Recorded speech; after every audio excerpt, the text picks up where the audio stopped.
good afternoon, everyone, and thanks again for staying all the time up to Friday afternoon. So what I'm going to talk this afternoon is about applying brine stability models to the existence and of spatial regions on Mars. So, and I'm very happy that Herman did such a great introduction about brine stability and modeling and phase diagrams, therefore I don't have to do it. Very quickly, a little bit of background about spatial regions, which were defined in that report and paper in Astrobiology as regions where potential forward contamination could happen in the case we would have a crash or a wrong landing on an improperly decontaminated spacecraft. So it was defined by basically the intercept, which corresponded to 3 research groups between the chemistry and thermodynamics about liquid stability and formation on the surface of Mars, the biology side with the temperature and relative humidity / water activity requirements for life as we know it, and the potential, so that was more the biologist, and some of you might be in the room today, and the geomorphologist and people doing mapping about the potential sources of water at the surface of Mars. So in that talk, because we've probably already heard a lot about that one, although it seems to me there's still a lot of uncertainty there, I'm going to focus mostly on that side. So, for example, and of course you can easily imagine it was very hard to compile all those results into a single map. So that's also I'm focusing on that side because it's not been really well explored so far. Let's see. Okay, so here is an example of one of those maps. That one is about depth of potential water ice at the surface of Mars and how it would be eventually accessible.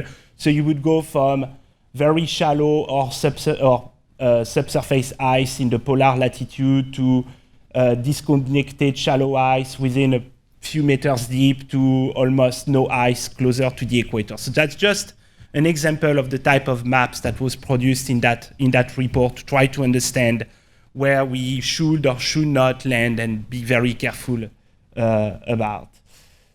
Okay, so we've already seen that one, but it's a quick reminder. So we have very few evidences of liquid water on Mars, and I'm not going to go in detail, but you have those droplets on the Phoenix lander struts and the famous now RSLs, although there's been a lot of discussion in recent years if they're actually related to liquid or not. And there is a for those of you who might not be aware, I have to mention it, there is a significant literature now about the fact they could be entirely dry flows. So it's very important to keep that in mind.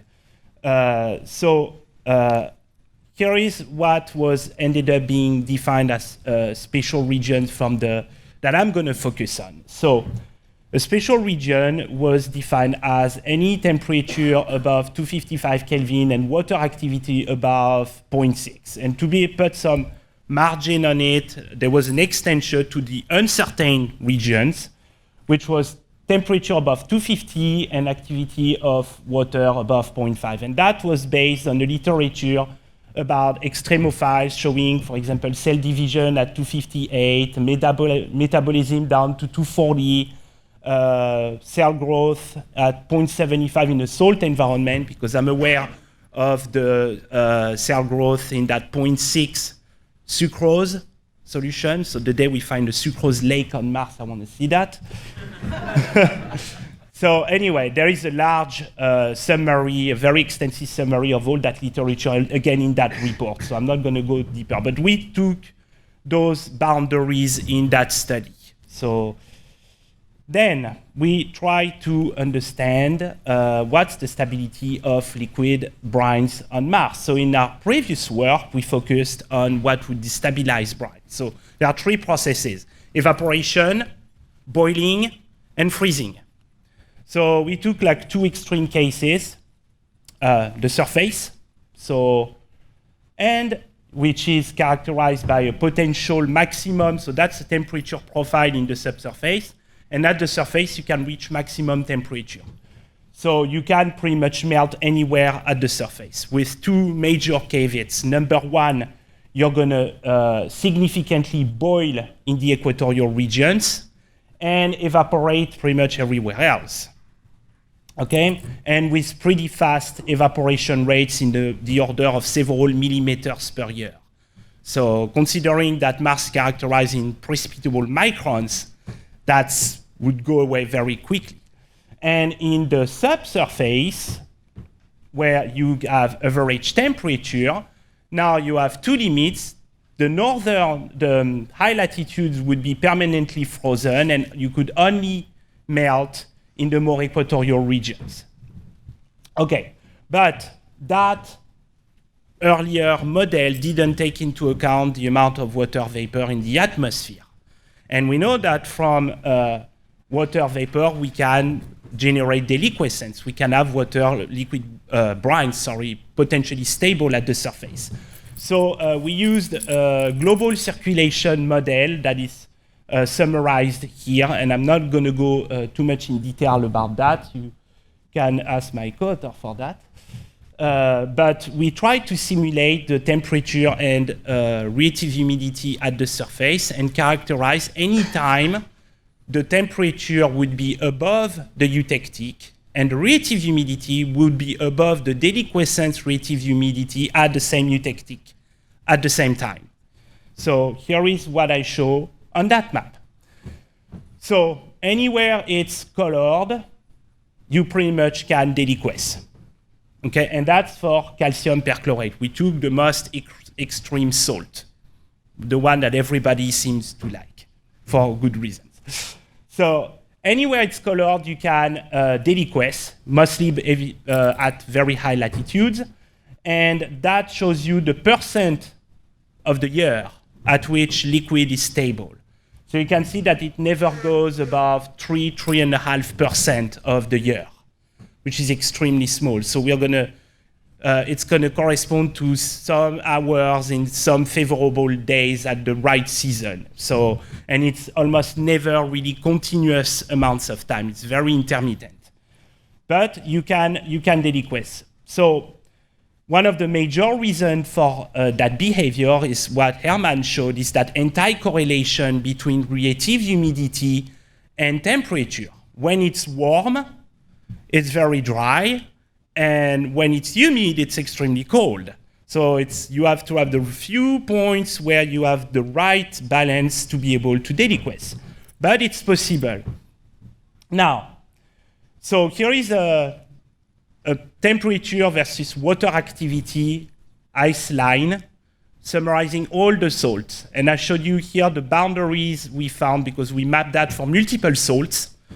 And basically anything below calcium chloride, so calcium chloride would be 220 Kelvin, 0.6 relative humidity, or water activity. Below that, you can potentially deliquesce on Mars. Anything above will not deliquesce. So now that we have those parameters, we try to look a bit more in terms of habitability. So here are, I'm sorry for it, so my most complicated slide. So that one shows when we have in those deliquescing regions what can be the maximum water activity. And you can see that we can get water activities up to 1. Sounds good. But the temperatures are extremely cold. Okay, they're around 200 Kelvin. On the other side, we did the exact opposite. We looked at what's the maximum solution temperature. And you can see that it stays fairly cold, around 210, maybe up to 215 Kelvin. And in the meantime, the maximum water activity at those temperatures is going to be around 0.4, 0.7. So it's going to remain also really small. So that allows us to bracket the habitability conditions, the potential spatial regions in those only deliquescing areas. And basically, that's what we get when we try to plot those uncertain conditions. Nothing. So that's just, I know it sounded obvious from the previous slide, but that's just to confirm it visually. you can never get the uncertain regions and let alone special regions. So now I have to mention that there are a couple of small caveats to mention. Number one, you can have metastable liquid. And that was like that very good talk from Andrew this morning showing the potential for metastable and supercooled liquids. Okay, I'm almost done. That's serious. Scary. Anyway, so you can have like metastable liquid at much lower temperature, especially when you go down in the realm of perchlorates. You can very easily, and other salts with those eutectics, you can easily supercool them. But you still end up with the same issue. You're never going to get to the high temperature, high relative humidity you need. And even you can also use complex brines. So here is a binary mixture showing a lower relative humidity than for each individual salt. And with that complex multiple salt, you can even go to lower temperature, well below 200 Kelvin. But again, so that will extend the stability field of liquid brines at the surface of Mars at lower latitude, but they will never cross the special regions requirements. So here, and the final one that I have to mention is that we use the global circulation model, so we cannot totally rule out potential very localized effects, but that would have to be modeled on a case-by-case case-by-case. And the two only source, in situ source we have are Phoenix and MSL, and they still show the same result. One at the pole, one at the equator, we get the same result. We cross maybe the stability field of calcium perchlorate, but we never cross the special regions. So my final conclusion is that daily quiescence is perfectly possible on Mars, and only for the lowest eutectic salts like at least calcium chloride, mostly calcium perchlorate, and that the special and uncertain regions probably do not exist, and that forward contamination, at least of Mars, should be extremely limited, and that Mars is particularly efficient at self-decontaminating. Thank you.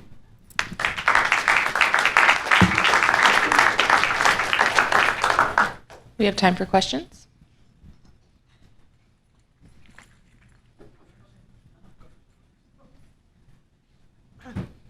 Carol Stoker from NASA Ames. Your conclusion really is only relevant for modern conditions. Yes. Right?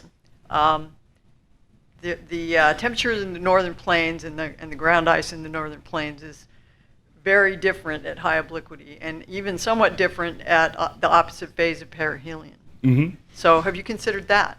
Not yet. But yeah, that's something we want to model, high obliquity in particular, because it would generate much higher partial pressure of water in the atmosphere, and therefore higher relative humidity and a different temperature field at the surface. That would be very interesting to test. So, Herman Martinez, University of Michigan. How did you model the relative humidity at the surface, like using orbital measurements of the precipitable water content, or how? And then there was an adsorptive regolith. So could you give some details of the modeling to calculate relative humidity on the entire map? If I remember well, the global circulation model produces partial pressure of water, a mixing ratio that is being converted then in relative humidity using the temperature at the surface.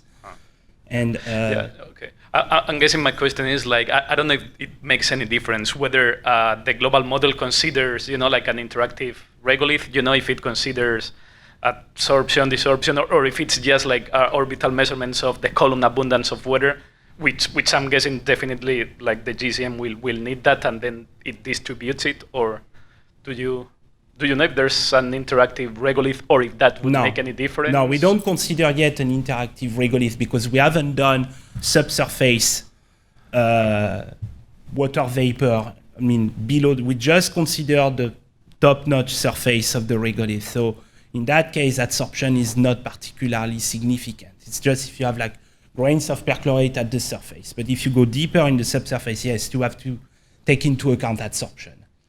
Thank you very much. Yeah. Hi. Alex Pavlov, NASA Goddard. So I'm kind of new to the stability diagrams of perchlorate. I'm still learning. So just a simple question, right? So let's take a location, Phoenix location, right? You have shallow subsurface ice there, at least icy permafrost, right? Like some 3 to 5 centimeters, even in some locations, right? During northern hemisphere summer, during specific month, during very specific days, temperature certainly raises above 250 at those locations. So according to you, does that mean during those hours, during say month of July, whatever that, the highest temperature where it is, the water activity is going to be always below 0.6? Is that? There is going to be some cases. Let me go. How do you go back? And if so, why? That one, you mean? I'm not sure.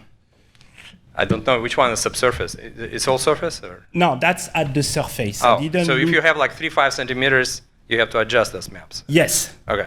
Yeah, because we have to integrate the evolution of temperature in the subsurface. Right. But then you're going to have a dampen of the maximum temperature. Right. So you have to realize that's sure. You can have plenty of cases where you're going to go way above in temperature, but that usually your humidity is going to drop down. And if you go in the subsurface, your maximum available temperature is going to be lower. Yeah, it just seems to me like, you have like this compact, icy subsurface, and then you'll have loose on soil, There is some, storm comes in, you all of a sudden exposing that icy permafrost. I have troubles visualizing that you're not going to have brines in there if you have perchlorate, and if you have icy surface, so that's. As I said, you can always have very localized effect. I think we should save this for our discussion later, and we need to go to the next talk. Thank you.